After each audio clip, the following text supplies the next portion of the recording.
প্রচন্ড শীতের রাত, উনি সফরে বেরিয়েছেন হাদিস কালেকশনের জন্য। উনি মাগরিবের নামাজ, এশারের নামাজ পড়ে একটা মসজিদে শুয়ে পড়লেন, আর শুয়ে শুয়ে হাদিস পড়তেছেন, আর মনে মনে ভাবলেন রাতটা মসজিদে কাটায় দেয়। কিন্তু দারোয়ান এসে বলে মসজিদে থাকতে পারবেন না, ওঠেন। উনি যে আহমদ ইবনে হাম্বল এটা চিনে নাই, কাঁথা গুছিয়ে হাদিসের কিতাব নিয়ে কাঁধের মধ্যে ব্যাগ নিয়ে মসজিদ থেকে বেরোয় গেলেন। কি আর করবেন, প্রচন্ড শীত, আর কাঁপতেছেন বুড়ো মানুষ। পথিমধ্যে দেখলেন বাজার একজন খাব্বাজ, শাবুন খাব্বাজ, যুবক রুটি বিক্রেতা। সে রুটি বিক্রি করে। সে যে সালাম দিল, আসসালামু আলাইকুম। আহমদ ইবনে হাম্বল বলে, যুবক, আমার যাওয়ার জায়গা নেই, সফরে বেরিয়েছি, খুব শীতে কষ্ট পাচ্ছি, রাতে যদি তোমার এই চুলা থেকে একটু আগুন পোহাই কোনো সমস্যা?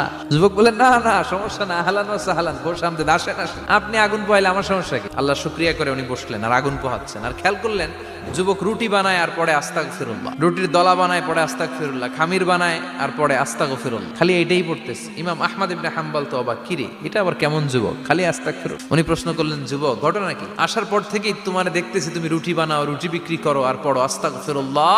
যুবক বলে, আস্তাগফিরুল্লাহ আমার সবচেয়ে বেশি পছন্দের আমল, আমি সব সময় আঠার মতে ইস্তেগফারের সাথে লেগে থাকি আর সব সময় পড়তে থাকি আস্তাগফিরুল্লাহ, আর এর বদৌলতে আল্লাহ আমারে মুস্তাজাবুদ দাওয়া বানিয়ে দিয়েছে। আহমদ ইবনে হাম্বল তো অবাক, তুমি মুস্তাজাবুদ দাওয়া, রুটিওয়ালা? আমি এত বছর হাদিস পড়াই, আমিও তো মুস্তাজাবুদ দাওয়া না, তুমি দোয়া করলে সব কবুল হয়ে যায়? যুবক বলে, না, আনা মুস্তাজাবুদ দাওয়া, আমি আমার জীবনে যত দোয়া করেছি কবুল করে নিয়েছে কে? সব দোয়া কবুল করে নিয়েছে আল্লাহ, একটা দোয়া ছাড়া। কি সেই দোয়া?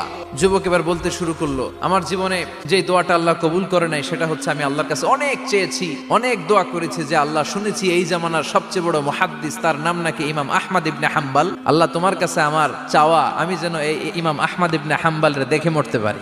আহমদ ইবনে হাম্বল আবেগপ্রবণ হয়ে গেলেন, চোখের পানি ছেড়ে দিলেন, বললেন, যুবক, তোমার এই দোয়াটাও কবুল হয়ে গিয়েছে। আহমদ ইবনে হাম্বল তোমার দরবারে ছুটে এসেছে। যুবক চোখের পানি ছেড়ে দেয়। যুবক চিৎকার মেরে ইমাম আহমদ ইবনে হাম্বলকে জড়িয়ে ধরে, হাতে হাত রেখে মুসাফা করে, কপালের মধ্যে চুমু খায়, আর আল্লাহর শুকরিয়া করে বলে, ও ইমাম, আসলে এই দোয়াটাও আল্লাহ আজকে কবুল করে নিল।